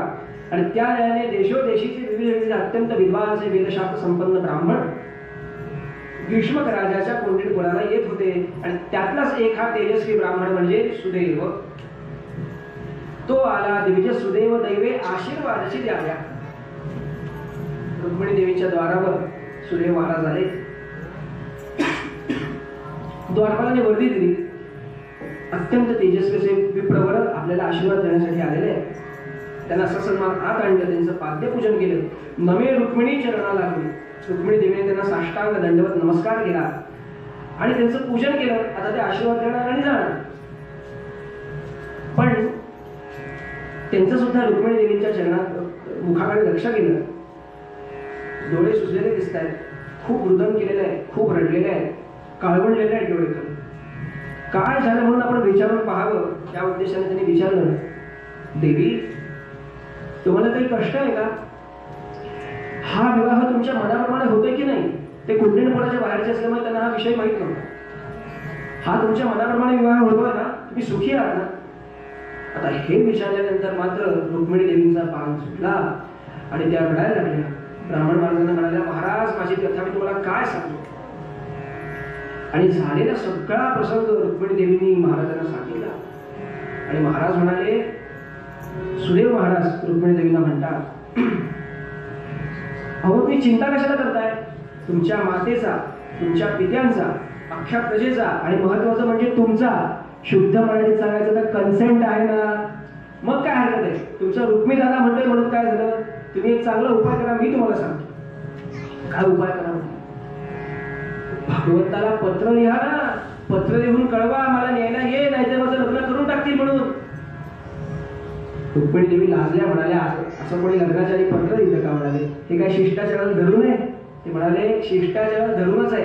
सगळ्यांची संमती असताना लग्नाचा रोडा आणतोय ना, लिहा पत्र, मी सांगतो तुम्हाला. आणि म्हणून रुक्मिणी देवींनी जगातलं पहिलं प्रेम पत्र भगवान श्रीकृष्णांना लिहिलं. बरं, ते भगवान श्रीकृष्णांना लिहिलं म्हणून त्या धन्य झाल्या. बरं, आणि रुक्मिणी देवींनी काय पत्र लिहिलं? मृत्ते वसंत तिलका, स्वकरे वसंत तिलका, मृत्ते पत्रात सात मोजून, लिहिली होती तिने लिहिता लिहिता क्षणात योजून. वसंत तिलका वृत्तामध्ये 7 कडवी रुक्मिणी देवींनी त्या पत्रामध्ये लिहिली. स्वकरे लिहिली, स्वतःच्या हाताने स्वतः रचून, अगदी बोलता बोलता सहज रचली आणि लिहिली आणि ब्राह्मण महाराजांच्या हातात दिली. श्रीमद भागवताच्या दशम स्कंधामध्ये आपल्याला हे सगळं वर्णन पाहायला मिळतं. अख्खं पत्र तुम्हाला तिथे पाहायला मिळेल. आणि ते पत्र सुदैव महाराजांच्या हाती दिलं आणि त्याला सांगितलं की महाराज, आता मी पत्र लिहिलंय, पण बाहेर जायची सोय मला नाही, मी जाऊ शकत नाही, किंवा माझ्या कोणत्या वैयक्तिक स्वाराला पाठवलं तर त्यांना संशय येईल की हा भगवान श्रीकृष्णाकडे जात असेल, त्यामुळे तुम्ही माझे कार्य कराल का? जरूर करतो म्हणाले. आणि म्हणून सुदैव महाराजांनी ते पत्र घेतलं आणि राजवाड्यातून बाहेर पडले आणि थेट घोडा दौडवत दौडवत दौडवत दौडवत निघाले. ते द्वारकाधीशाच्या द्वारकेला येऊन पोहोचले.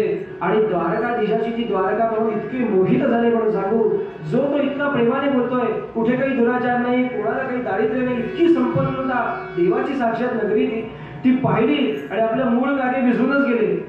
असे असे आश्चर्यचकित होऊन सगळी द्वारका पाहत होते. शेवटी द्वारपालाने विचारलं, हे आपले हडबडलेले दिसत आहेत, म्हणून त्यांना बोलवलं, जवळ बोलवलं आणि म्हणाले, महाराज कोण तुम्ही, कुठून आलात? मग त्यांना भान आलं आणि मग ते म्हणाले, अहो मी सुदैव असा असा असा विप्राय कुंडीम करून मला पाठवलेला आहे, एका राजकार्यासाठी मी आलोय, भगवान श्रीकृष्णांची भेट घेणं अत्यंत आवश्यक, आत्ताच तातडीची भेट होती. ठीक आहे म्हणाले, जरूर भगवंताची भेट तुम्हाला जरूर घेता येईल, शीघ्राती शीघ्र तुमची भगवंताची भेट घालून देतो असं म्हणून त्यांना त्या द्वारकेच्या दिव्य अशा राजप्रसादामध्ये नेऊन सगळे जिथे भगवंताच्या दर्शनासाठी थांबलेले होते तिथे नेऊन त्यांना रांगेत पहिले उभं केलं आणि भगवंत येण्याची त्या दरबाराने आरोळी दिली आणि भगवंत जे दिमाखात बलराम महाराजांसमोर चालत आहे म्हणून सांगू, शांताकारम भुजगशयनम असं ज्यांचं वर्णन केलेलं आहे. भगवान विष्णूंचं साक्षात पूर्णावतार असलेले भगवान चालत आलेले पाहिले, सुंदर मोरपीस लावलेलं आहे, सुंदर रत्नजडित मुकुटात ते मोरपीस असं चकाकून दिसतंय, त्याच्यावर तो सूर्याचा छान प्रकाश पडलेला आहे, मुखात सूर्याप्रमाणेच मुखावर तेज आहे, सूर्याहून कित्येक जास्त, कित्येक पट अधिक, आणि अत्यंत नील वर्णाची रातोत्पल असं आपण वर्णन केलं तशी कांती आहे, पिवळा पितांबर लिहिलेले आहेत आणि शंखाने धारण केलेल्या भगवानाचं त्याला त्याच्या दिव्य चक्षुनी दर्शन झालं आणि तो इतका मंत्रमुग्ध होऊन गेला की आपलं मूळ कार्य पुन्हा विसरला. शेवटी भगवंतानीच आठवण केली, अहो पणजी बुवा काय काम आहे? भगवंतानी लगेच त्याला लक्षात आलं आणि पटकन त्यांनी आपलं पत्र काढलं आणि भगवंताच्या हातात दिलं. काय मजकूर होता, एक श्लोक तुम्हाला सांगतो. श्रुत्वा गुणान् भुवन सुंदर शृण्वतान्ते निर्विश्य कर्ण विवरैर्हरतो गतापं रूपं दृशान् दृशिमतामखिलार्थलाभः त्वयि अच्युता विशति चित्तमपत्रपं मे गोपाल कृष्ण महाराज की जय. श्रुत्वा गुणान् भुवन सुंदर शृण्वतान्ते. प्रभू तुझ्या गुणांचं श्रवण करून मी माझं मन तुला देऊन टाकले रे. आजकाल आपल्याला हे संस्कृत मधलं प्रेम तंत्र सहज लक्षात येणार नाही, म्हणून आपल्या संतांनी सज्जनांनी कवींनी आपली व्यवस्था करून ठेवलेली आहे. हाच आशय मराठीत महाराज वर्णन करून सांगतात. तव रूप कीर्ती ऐकोनी, कीर्ती ऐकोनी मन माझे तल्लनारे देवा. ऐकोनी कीर्ती ऐकोनी मन माझे तल्लनारे देवा. आसनी भोजनी शयनी, आसनी भोजनी शयनी स्वध्यान मनी असे भरले देवा. स्वध्यान मनी असे भरले देवा. होईन दासी चरणांची, दासी चरणांची कधी ऐसे होऊन गे देवा. होईन दासी चरणांची, दासी चरणांची कधी ऐसे होऊन गे देवा. मम बंधु रुक्मिया वैरी हा निर्णय जो धिक्कारी, तच्चैद्य मित्र अधिकारी शिशुपाला देऊ केले. नवरी मी शिशुपालाला, नवरी मी शिशुपालाला, नवरी मी श्रीकृष्णाला देवा. नवरी मी श्रीकृष्णाला देवा. नवरी मी श्रीकृष्णाला देवा. तव रूप कीर्ती ऐकोनी मन माझे तल्लीन झाले. आसनी भोजनी शयनी त्वध्यान मनी असे भरले. होईन दासी चरणांची कधी ऐसे झाले. आणि पुढे म्हणतात मम बंधु रुक्मिया वैरी, माझा भाऊच माझा वैरी झाला रे कृष्णा.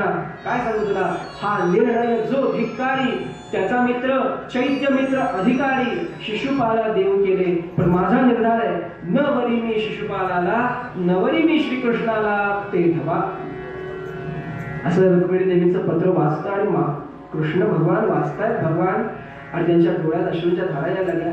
काय झालं महाराज, कसलं पत्र आहे? म्हणाले मला जाणवतच होतं ह्याचीच वाट पाहत होतो. आणि पुढे आता विवाह करायचा आहे, राज्याचा विरोध आहे, मग काय करायचं हे सुद्धा देवींनी स्वतः सांगून ठेवलेलं होतं. आदल्या दिवशी भगवती महती कुलदेवी यात्रा, खूप मोठी कुलदेवतेची यात्रा आमच्या लग्नाच्या आदल्या दिवशी होत असते. आमच्या राज्याची परंपरा आहे. आणि ते जे देऊळ आहे ते कुंडीनपुरापासून साधारण वेशीच्या बाहेर देऊळ आहे देवीचं. तिथे सगळ्या नववधूने आणि तिच्या सखींनी जाईल देवीचं दर्शन घेऊन आशीर्वाद घ्यायचा असतो. ही आमची परंपरा आहे. माझी तर इच्छा आहे म्हणाली असेल की तुम्ही या सगळ्या शत्रूंचा निपात करावा आणि मला असं विलासंग घेऊन जावं. पण तुम्ही इतके दयाळू आहात म्हणाले, त्यांच्यावर पापाचे घडे भरलेले नाहीयेत, त्यामुळे कमीत कमी हानी होऊन तुम्ही मला कसा नेऊ शकाल असा तुम्ही विचार करा. हे सगळं देवी एकदाही देवाला न भेटता बोलतायत बरं का. तुम्ही कसा विचार कराल ते मी अशी जाणते तुमच्या गुणांचं कीर्तीचं श्रवण करून. त्यामुळे मीच तुम्हाला उपाय सांगते म्हणाले, मला राक्षस विधीने माझ्याशी पहिल्यांदा तुम्ही विवाह करा. माम राक्षसेन विधिमोद्भवीर्य शुल्का. काय करा, राक्षस विधीने विवाह करा म्हणजे काय, रावणाने जो प्रयत्न केला तसा करा. म्हणजे काय करा, अहो तुम्ही मला तिथून उचला, द्वारकेत न्या आणि मग पुढे माझ्याशी वैदिक पद्धतीने विवाह करा. त्या शत्रूंच्या तड्यातून आपण एकदा बाहेर पडलो की कमीत कमी हानी तुम्ही माझ्याशी विवाह करू शकाल. आणि म्हणाली, जर मी तुमच्या योग्य नसेल, जर मला एवढी तुमच्या प्रतीची निस्सीम भक्ती असून सुद्धा तुमची प्राप्ती झाली नाही, तर मी ह्या माझ्या देहाचा त्याग करीन आणि 100 वेळा जन्म घेतला लागला तरी सुद्धा चालेल, पण शिशुपालासारख्या कोणाशी लग्न करणार नाही. लग्न करीन तर तुमच्याशीच सज्जता होईल. लग्न हा विषय नाहीये, भगवंताप्रती किती समर्पण आहे ना, तो विषय लक्षात घेण्यासारखा आहे. देवींचं हे पत्र वाचलं, भगवंताच्या डोळ्यात अश्रूच्या धारा लागल्या आणि त्यांनी लगेच हाक मारली, दारुका. भगवंताच्या सारथ्याचं नाव दारुका आहे द्वारकेतला. आणि हाक मारली, दारुक पळत पळत आला. जी महाराज लगेच रत्तळा, आपल्याला जायचंय. कुठे जायचंय, कुंडीनपुराला. आणि दारुक पळाला बाहेर. ब्राह्मणाचा सत्कार केला, त्यांना सुद्धा बरोबर घेतलं आणि कोणाशी काही एक शब्द सुद्धा न बोलता पटपट पटपट लगबगीने अगदी बलराम दादाला सुद्धा त्यांनी सांगितलं नाही कृष्ण महाराजांनी. आणि निघाले लगबगीने जाऊन बसले रथात. अशा 5 सुंदर अश्वांचा रथ तो सुवर्णाचा. आणि जो घोडा उडवत तो रथ निघाला द्वारकेच्या वेशीच्या बाहेर निघाला. तिथं त्या वेशीवर असणाऱ्या सैनिकांनी पाहिलं, अरे महाराज कुठेतरी निघाले. मग बलराम दादा शोधता तिथे महाराज कुठे गेले कृष्ण कुठे गेले. मग त्यांनी जाऊन सांगितलं की महाराज असे गेलेले कुंडीनपुराच्या दिशेने. आणि मग त्याला सगळा प्रकार लक्षात आला. ते पत्र आल्याची काहीतरी बातमी त्याला त्यांच्या सैनिकांकडून मिळाली. आणि सगळं यादवांचं लवाजमा, सगळं सैन्य, अश्ववाजी, रथ सगळं जमवलं. आणि बलराम महाराज भगवान श्रीकृष्णांच्या मागोमाग भरधाव धावत निघाले. भक्ताच्या भेटीसाठी भगवंत इतका आतुर झालेला आहे. आणि भगवान निघाले आणि हा म्हणता त्या कुंडीनपुराच्या वेशीपर्यंत येऊन पोहोचले. रुक्मिणी देवींचा मात्र एक दिवस कसा जात होता की त्यांनाच माहिती. इतकी जीवाची तळमळ होत होती. ते पोहोचतील ना, व्यवस्थित सांगतील ना भगवंताला, भगवंत त्यांची भेट घेतील ना, माझं काम होईल ना, समजा अगदी ते भेटले तरी ते माझ्यासाठी म्हणून येतील ना, अशी सगळी विचारांची घालमेल मनामध्ये. रात्र झोप नाही, सतत ध्यानी मनी चित्ती सतत भगवंताचा विचार, तोच भगवान श्रीकृष्णांचा चेहरा. आणि सतत त्या सकाळ झाली म्हणजे एकदा झुंजू पहाट झाली आपण असं म्हणूया की तेव्हापासून त्या पूर्व दिशेच्या खिडकीमध्ये जाऊन बसत आणि पाहत असत, कधी कोण दिसतंय का, कोण स्वार दिसतोय का, कोणी द्वारकेहून संदेश घेऊन आले का. सगळा जमा सैन्य बाहेर थांबवलं आणि भगवंताने सांगितलं, तुम्ही आला होतात ना संदेश घेऊन, तुम्ही जाऊन सांगा मी आलोय म्हणून. आणि ते भगवान श्रीकृष्णांच्या आज्ञेने सुदेव महाराज दौडत अश्वावरून निघाले आणि त्या दृष्टिक्षेपात रुक्मिणी देवींच्या आले. आणि त्यांच्या मनाला जो आनंद झाला, भगवंतांचा काहीतरी संदेश घेऊन आलाय. आणि आलेले सुदेव महाराज लगबगीने वर आले. त्यांचा जो प्रफुल्लित झालेला चेहरा पाहिला मात्र आणि रुक्मिणी देवींना कळलं काम पत्ते झालेलं आहे. इतक्या प्रसन्न झाल्या तरी खात्री करावी, आपण आपलं काहीतरी विचार करू नये म्हणून विचारतात, आले का भगवंत, माझ्यासाठी आले, काय झालं कसं काय झालं, असा सगळं त्यांना त्यांनी भंडावून सोडलं. महाराज म्हणाले, अहो थांबा, बसू दे मला आधी. एवढी धाप टाकत धावपळ करत आला अश्वावरून. त्यांना बसायला दिलं, पाणी दिलं. आणि मग पुढे सुदेव महाराज रुक्मिणी देवींना काय झालं ते सांगतात. शुभांगे तुला वराया विबुधोद्यान वसंत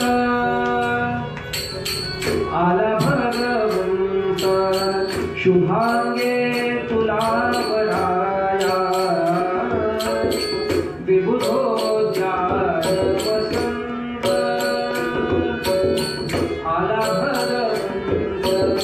भगवंत पहिलं पहा गंधध्वज खडके यादव वीर अनंत आला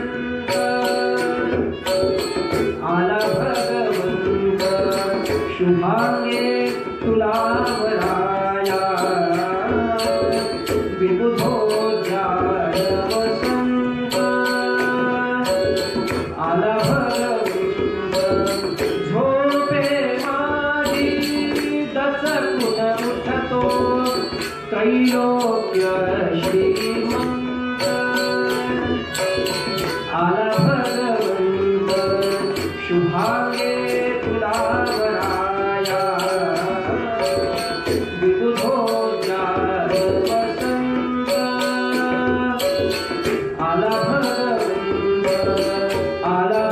वसंत आला भगवंत आला भगवंत आला भगवंत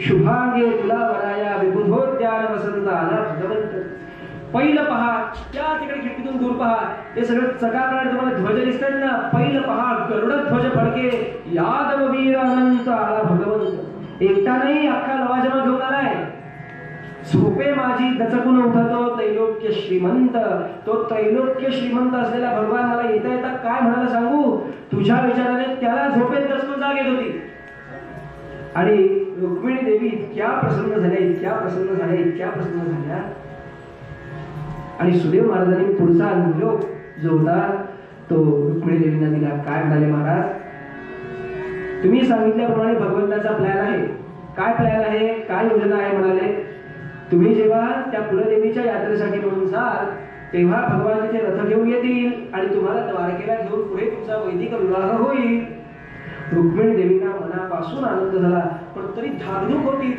रुक्मिणी दादाचा पहारा असणार त्यातून कसं निसटायचं हा मोठा प्रश्न हा म्हणता विवाहाचा दिवस उजाडला विवाहाच्या दिवशी देवीने प्रातःकाली स्नान केलं त्यांचा अखिल शृंगार करण्यात आला अत्यंत मुळातच लावण्यवती असणाऱ्या त्रैलोक सुंदरी भगवती महालक्ष्मी स्त्री अत्यंत सुरेख दिसत होती छान नटली होती डोक्यावरून पदर घेतलेला होता आणि आपल्या सख्यांबरोबर मातांबरोबर जायला म्हणून बाहेर निघाली तर दादाचे सैनिक आडवे झाले इथून जायचं नाही आम्ही तुम्हाला जाऊ देणार नाही आम्हाला बातमी कळली आहे कोंडीणकोटाच्या वेशीची कृष्ण आलेला आहे इथं जायचं नाही अहो म्हणाले काय जायचं नाही आपली काय परंपरा नष्ट करायची आपल्याकडे परंपरा आहे आदल्या दिवशी नववधूने देवीचं दर्शन घेतलंच पाहिजे पार्वती मातेचं तर तिचा संसार सुखाचा होतो बरं असा पैसा आणि मग रुक्मिणीदादाला सांगितलं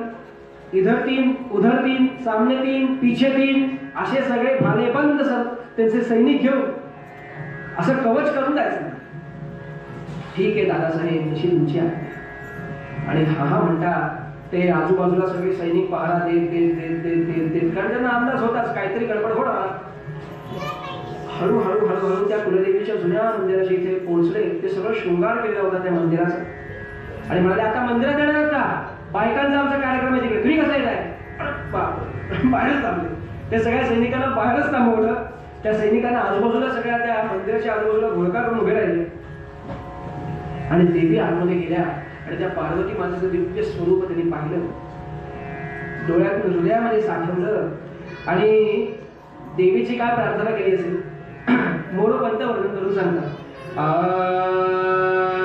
अंबेला नमुनी म्हणे कन्येला प्रसवितात ज्या माता त्या लटिक्या तूची खरी कृष्णाची तुझ योग्य होय ज्या माता गोपाल कृष्ण महाराज की जय म्हणे अंबेला नमुनी म्हणे कन्येला प्रसवितात ज्या माता त्या लटक्या कन्येला जन्म देणाऱ्या माता खऱ्या नाहीत म्हणाले त्या माता नाहीत का त्या माता आहेत पण त्या मातांची सुद्धा तू महामाता आहेस कशी काय म्हणाले तू माझी आई आहेस आणि म्हणून मी आता तुला बजावून सांगते म्हणाले रुक्मिणी म्हणतात तुझं कृष्णाची योग्य होय ज्या माता कृष्णच तुला योग्य जाणत आहे, हो की नाही? त्यामुळे तुझी कृपा असेल तर सगळं निश्चित होईल असं म्हणून देवीशी म्हणून आम्ही प्रार्थना केली, पूजन केलं, अर्चना केलं.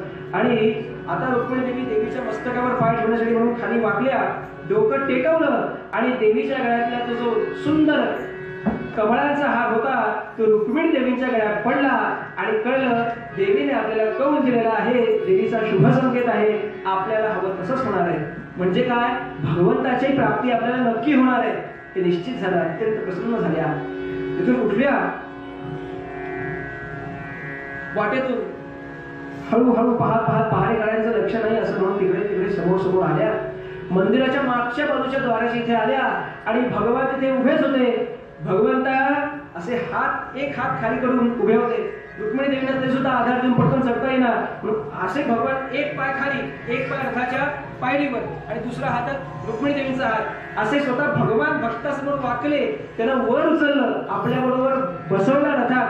चलो द्वारका, दारुकाला आदेश दिला आणि जो दौडत दौडत धाड धाड धाड धाड धाड धाड धाड धाड धाड जसा रथ आला होता त्याच्यापेक्षा दुप्पट वेगाने पुढे आता द्वारकेच्या दिशेला निघाला. द्वारकेच्या दिशेला रथ निघाला, पण इथे प्रॉब्लेम झाला ना. इथे हे सैनिक म्हणतात अरे अजून झाला 5 मिनिटं झाली, 10 मिनिटं झाली, अर्धा तास, पाऊण तास, 1 तास, अरे किती पूजन अर्चन करतायत, गेले कुठे? आज जाऊन बघतात तर ह्या एक मनुष्य देवी दिसेना, बाकी सगळ्या स्त्रिया होत्या, पण मूळ हवी ती गोष्टच नाही. रुक्मिणी देवी तिथून काय कुठे गेले कुठे गेले? अहो ते घेऊन गेले, ते घेऊन गेले. कोण घेऊन गेले? कृष्ण महाराज. अरे पळा. आणि म्हणून जी गडबड सगळीकडे तिथे माजली त्या देवळाच्या आजूबाजूला. हे रुक्मिणी दादाचे सैनिक, जरासंधाचे सैनिक, हे सैनिक ते सैनिक सगळे तयारच होते. तिथे तिथे नुसती पळापळ व्हायला सुरुवात झाली. मोरोपंत काय वर्णन करतात बघा. हौसे मुक्ता नेली, हौसे मुक्ता नेली, मग केला कलकलाट काकानी. काका म्हणजे काका नव्हे, कावळे बरं का. हौसे मुक्ता नेली, मग केला कलकलाट काकानी, हाकानी नभ भरले, हाकानी नभ भरले, जाय सुराच्या हिनाद हाकानी.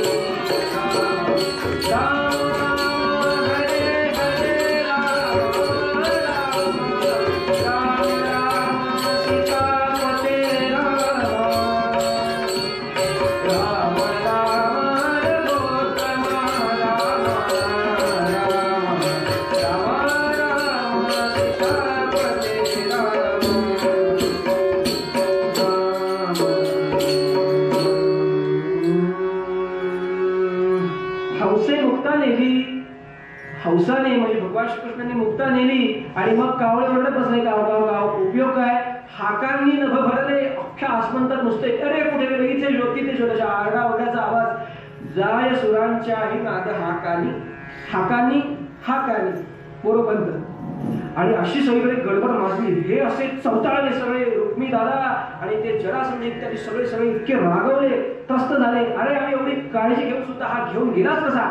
त्या सैनिकांना ओरडाआरडी करायचं सोडून आता ते सगळे रथ घेऊन आपलं सगळं सैन्य घेऊन पुढे पुढे पुढे पुढे पुढे पुढे निघाले. भगवान श्रीकृष्णांचा रथ पुढे आणि हे सगळे मागोमाग मागोमाग. त्यातला रुक्मी दादा सगळ्यात द्वेषाने पुढे पुढे पुढे पुढे रथ दौडवत होता. आणि इथे बलराम महाराज शांतपणे ह्यांचीच वाट पाहत थांबले होते. या हमसे पहिले 2 हात करो, फिर कृष्ण जी के पास जा. समोर बलराम महाराज उभे, सगळं यादव वीरांचं सैन्य आणि हे घनघोर युद्ध तिथे झालं. त्या जरासंध इत्यादी इत्यादी सगळ्यांचा असा पाडाव केला, पराभव केला. माठ दाखवून पळत सुटले ज्या मिळेल त्या दिशेला, कुंडिनपुराच्या विषयीच्या. पण एक गोष्ट त्यात झाली, रुक्मी दादा मात्र सटकत पुढे निघाले आणि ते बलराम महाराजांच्या तळा घेऊन वाचले आणि पुढे गेले. आणि भगवान श्रीकृष्णांचा रथ दिसायला लागला. ए कृष्णा, ए गुराख्या, ए असं काय काय काय काय काय काय दूषण भगवंताविषयी ते बोलू लागले. आणि तो रुक्मी भगवंताला, अरे खाबरटा, तुला रणछोड म्हणतात ना, तू खराच आहेस, पळून जाणार आहेस, माझ्या बहिणीचं अपहरण करतोस काय? वीर असतील तर युद्ध कर माझ्याशी. भगवंता ऐकत होते आणि सोडून देत होते. पण आता किती बोलतोय, काय याला आवड आहे की नाही? भगवंतांना सुद्धा राग आला आणि भगवंतांनी रथ थांबवला. म्हणजे दारुका थांब, आता ह्याचा पाडाव केल्याशिवाय पुढे जाऊन उपयोग नाही. महाराजांनी रथ थांबवला. रथातून दिव्य अस्त्रशस्त्रांनी घनघोर युद्ध रुक्मिणीबरोबर भगवान श्रीकृष्णांचं सुरू झालं. रुक्मिणी देवी मात्र अत्यंत घाबरलेल्या, आपलेच दाद आणि आपले सोड अशा अवस्थेत होत्या. कारण काय, रुक्मिणीदादा सुद्धा ह्यांचाच भाऊ आणि भगवान श्रीकृष्ण म्हणजे आपले पती. आणि शेवटी भगवंतांनी त्याला असा तडाखा दिला की तो रथाच्या खाली पडला. भगवंतांचं आणि त्याचं मग मुष्टी युद्ध सुरू झालं. जोरदार लढाई झाली आणि सरते शेवटी भगवंतांनी त्याचा असा पराभव केला, म्हणजे दारुण पराभव भगवंतांनी त्या रुक्मिणीचा केला. तो खाली पडला. आता याची सुटका नाही म्हणून भगवंतांनी त्याच्या छाताडावर पाय ठेवला आणि आपलं सुदर्शन चक्राचं आवाहन केलं. त्याचं ते तेज, ती प्रभा, ते सगळं दिव्य दिव्य आभा त्याची पाहिली आणि रुक्मिणी देवींचं मात्र हृदय द्रवित झालं. म्हणाले, महाराज थांबा. रुक्मिणी देवी पळत पळत रथातून खाली उतरल्या, भगवंताच्या चरणावर पडल्या आणि म्हणाल्या, महाराज याला मारू नका, याला मारू नका. का म्हणू नका? हा इतका दुष्ट आहे, आपल्या विवाहात त्याने विघ्न आणलं, तुझ्या इच्छेनुसार हा विवाह करू इच्छितो का नाही, याला मी वध करणार आहे यायचं म्हणाले. महाराज अहो विचार करा, लोक काय म्हणतील, शिष्ट लोक काय म्हणतील, काय आपण समाजाला आदर्श देतोय. प्रियकराबरोबर पळून जात असताना भाऊ मध्ये आला म्हणून भावाला मारून टाकलं, घरच्यांच्या इच्छेविरुद्ध ही विवाह करून गेली, असा लोकात समज होईल. महाराज ह्याला मारू नका. इतक्यात तिथे बलराम दादा सुद्धा विजयी होऊन आले आणि त्यांनी तिकडे त्या भगवान श्रीकृष्णांना थांबवून म्हणाले, कृष्णा आता आपला नातेसंबंध आहे याच्याशी, त्याला मारून चालणार नाही, पण म्हणाले जबर शिक्षा केलीच पाहिजे. प्रवेशभराचा हा विवाह संपन्न झाला. त्याच्याकडे आपण सज्जनांनी विवाह म्हणून न पाहता भक्ताचं आणि भगवंताचं मिलन झालं या दृष्टीने पाहावं. भगवंताप्रतीच्या तीव्र प्रेमामुळे, नारद महाराजांनी सांगितल्याप्रमाणे तीव्र प्रेमामुळे आणि अमृत स्वरूप भक्तीच्या योगाने, भगवंताप्रतीच्या आवडीमुळे रुक्मिणी देवींना हा परमेश्वर नुसता श्रवणाच्या माध्यमातून प्राप्त झाला की नाही, आणि श्रवणाच्या माध्यमातून त्यांच्या तो कानाच्या माध्यमातून हृदयात उतरला आणि हृदयात कायमचा विराजमान झाला. रुक्मिणी देवींनी स्वत्वाचा संपूर्ण त्याग करून भगवंताप्रती पूर्ण शरणागती पत्करली. अहंकाराचा, ममतेच्या सगळ्या धाग्या डोळ्यांचा त्याग केला. प्रभू माझी अशी इच्छा आहे, जे ते योग्य ते करून घे रे बाबा, अशा भावनेतून आपल्या भोगाचा जो बोजा आहे तो भगवंताच्या कपाळी लावला नाही आणि भगवंताच्या सेवेत आपलं पूर्ण जीवन व्यतीत करून शेवटी गोलोकाला भगवान श्रीकृष्णांसहित रुक्मिणी देवी विराजमान झाल्या. अशा रुक्मिणी देवींनी ज्या ज्या ज्या ज्या सद्गुणांचं पालन केलं, ज्या ज्या ज्या ज्या दिव्य तत्वांमुळे त्या भगवंताप्रती एकरूप होऊ शकल्या, त्या सगळ्यांचा अंतर्भाव आपल्या जीवनात कमी अधिक अंशाने का होईना पण जरूर होऊ. आपल्या सगळ्यांकडून भगवंताची निस्सीम भक्ती या आषाढी एकादशीच्या पवित्र पावन तिथी निमित्ताने अखंड पद्धतीने घडत राहू, काही ना काही करत राहूया, आपल्या धर्माचं पालन करत राहूया, आपल्या धर्माने सांगितलेलं आचरण करत राहूया, आपला धर्म टिकवूया, आपल्या पुढच्या पिढीला सुद्धा आपल्या या धर्माचं, राष्ट्रहिताचं शिक्षण देऊया. भगवंताचा जो मार्ग, वैदिक सनातन सत्य आर्य हिंदू धर्म आहे, त्याचा बोध आपण बालवयापासून मुलांना दिला पाहिजे. त्यासाठी आमचे गुरुजी सांगतात त्याप्रमाणे नुसतं कथा कीर्तन नाही, भागवत कथा असेल, रामायण असेल, अजून काही माध्यम असेल किंवा जी जी उपासना तुमच्या परंपरेप्रमाणे आहे त्या परंपरेचं तुमच्याकडून पालन होऊ दे, तुमच्याकडून भगवंताची सेवा भक्ती मार्गातून होऊ दे ही प्रार्थना करूया. आपल्या मनातला अहंकार, ममता इत्यादी सगळ्या षट ऋतूंचा नाश होऊ दे. आपल्या जीवनात जे काही भोग आपल्याला आपल्या पूर्वकर्मामुळे प्राप्त झालेला आहे त्याचा भार या विठुरायावर आम्ही घालत नाही आणि प्रभू आमची ही मागणी पूर्ण करून तुझी गोड सेवा आमच्याकडून करून घे. हाच आशय सांगताना पैलवीचे स्वर छेड मूळ पद्यामध्ये तारकाश्रम स्वामी महाराज म्हणतात, आवडी मजला दे हरी तुझी, आवडी मजला दे हरी तुझी, आवडी मजला दे हरी तुझी, कृपा कटाक्षे पाहुनी माझकडे, कृपा कटाक्षे पाहुनी माझकडे, अहम ममता मधिने हरी तुझी, आवडी मजला दे हरी तुझी, आवडी मजला, आवडी मजला, आवडी मजला दे.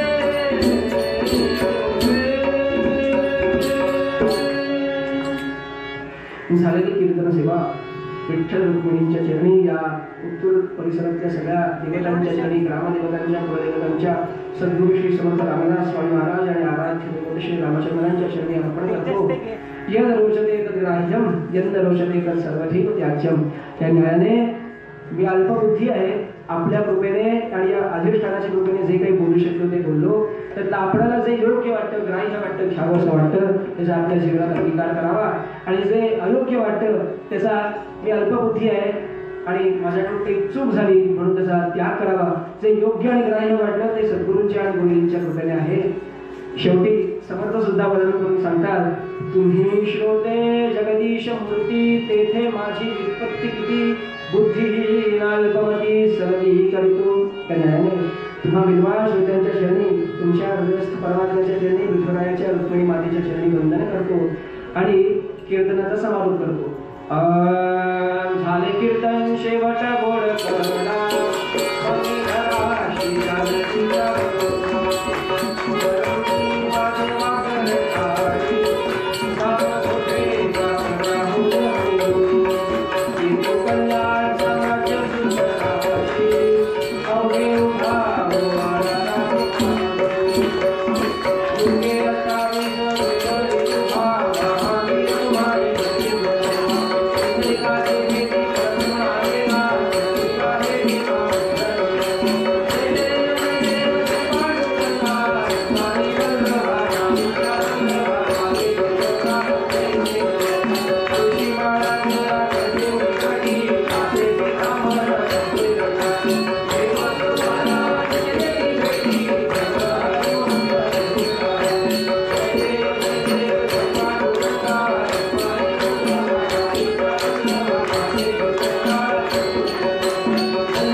एक विशेष उल्लेख करायचा म्हणजे त्या दोन्ही साथीदारांच्या माध्यमातून आमचे गुरुजी नेहमी सांगतात, हात कीर्तन करायचे दोन हात असतात म्हणाले. हा म्हणजे हार्मोनियम आणि त म्हणजे तबला.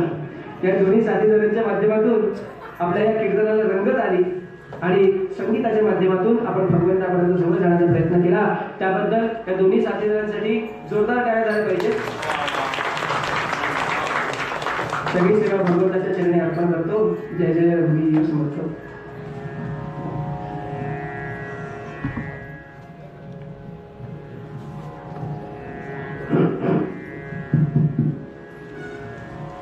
आजच्या या आषाढी एकादशी उत्सवासाठी कीर्तन सेवा आदरणीय हबब श्री ओम वंशीकर यांनी आताच आपल्या पुढे केली. आजच्या या उत्सवासाठी उपस्थित सर्व महिला बंधू भगिनी व आमचे सगळे वर्गणीदार यांचं मी पांडुरंग देवस्थान आणि अखिल ब्राह्मण संघ या दोन्ही संघटनांतर्फे हार्दिक स्वागत करतो.